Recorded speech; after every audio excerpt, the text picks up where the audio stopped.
Hey everyone, and welcome back to The Explainer. Today, we're diving into something that is, let's be honest, super stressful, but also incredibly rewarding, and that's rescuing stray dogs. If you're an animal lover, you already know exactly what I'm talking about, right? Finding a stray dog wandering around is just heartbreaking, whether they're scared, injured, hungry, or just hopelessly lost. What you do in those first few critical moments, that's a total game changer. You literally have the power to help them get home or get the urgent care they need. But to do it right, you kind of need a clear head and a solid game plan. So let's jump right in and walk through exactly how to handle this. Okay, I want you to genuinely put yourself in this scenario for a second. You're driving down a busy street or maybe just walking through your neighborhood, and boom, you spot a lost, scared dog. What's your very first instinct? If you're like most compassionate folks, your immediate gut reaction is probably to rush right over and try to comfort the poor thing, right? You want to help and you want to do it right that very second. Hold on to that feeling because the reality of what that dog actually needs from you in that moment, it might be the exact opposite of what your instincts are screaming at you to do.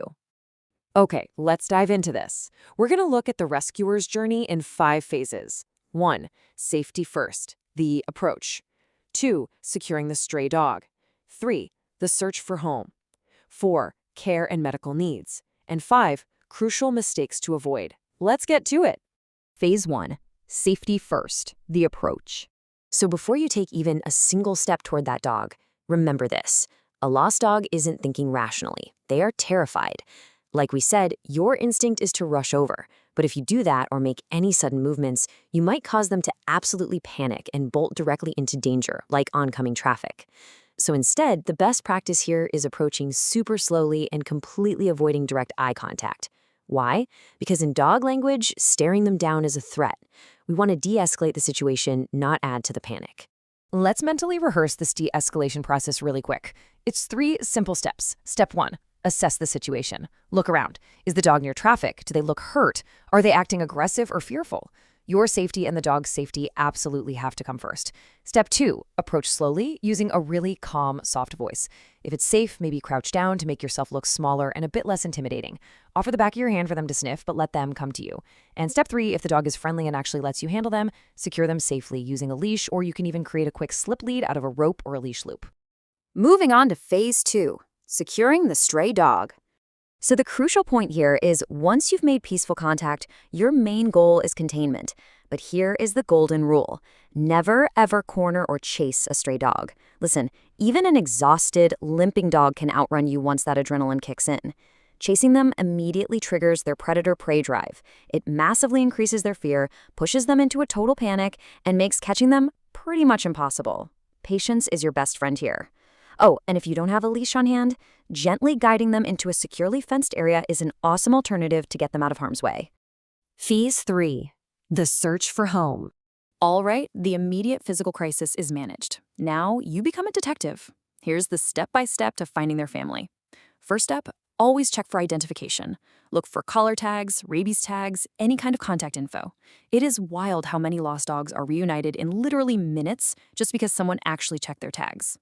Second, if there aren't any tags, take them to a vet to be scanned for a microchip. Most clinics and shelters will do this completely free of charge. A microchip is honestly the fastest way to find the owner. Third, call your local shelters and animal control. Owners usually file lost pet reports right away, so they might already be looking for the exact dog sitting in front of you. And fourth, hit up social media.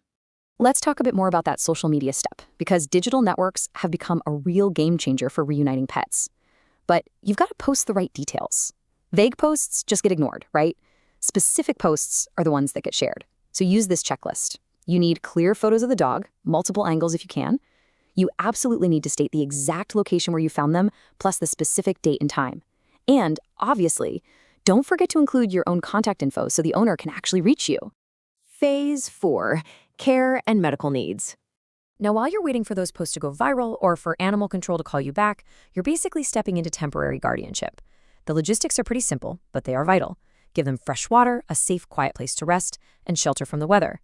But hey, here's a massive warning. Keep the stray completely separated from your own pets at first. You have no idea what this dog's health history is, what their temperament is like, or if they're vaccinated. You absolutely have to protect your own furry friends from any unknown risks until you know the whole shebang. Now, what's really interesting about this next part is understanding the non-negotiable red flags. Watch out for heavy bleeding, difficulty breathing, obvious broken limbs, extreme lethargy, or any signs of heat stroke. If you see any of these, you need to get emergency veterinary help immediately. No waiting around. And just a quick heads up, handle injured dogs with extreme caution. As our source material points out, intense pain can make even the sweetest, most loving dog bite out of pure defense. Finally, Phase 5. Crucial mistakes to avoid. We've talked a lot about what to do, but honestly, it's just as important to know what not to do. Well-meaning folks fall into these traps all the time. First, do not assume the dog is abandoned. Second, don't try to rehome the dog yourself right off the bat. And third, never ever remove their ID tags. The reality is, a dog found wandering around, even if it looks super dirty or terrified, isn't necessarily unwanted. A lot of these guys are deeply beloved family pets who just slipped a leash, dug under a fence, or got spooked by a loud noise. We owe it to their families to give them a fair shot at finding their best friend before we make any permanent decisions. The source material leaves us with a really great thought. Sometimes all it takes is one compassionate person to stop and help, and that person could be you. Look, finding a stray dog is totally overwhelming in the moment, for sure.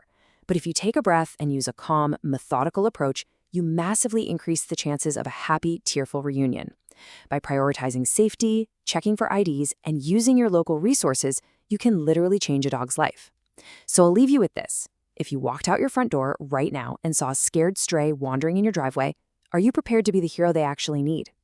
Thanks so much for hanging out with me for this explainer, and stay curious out there.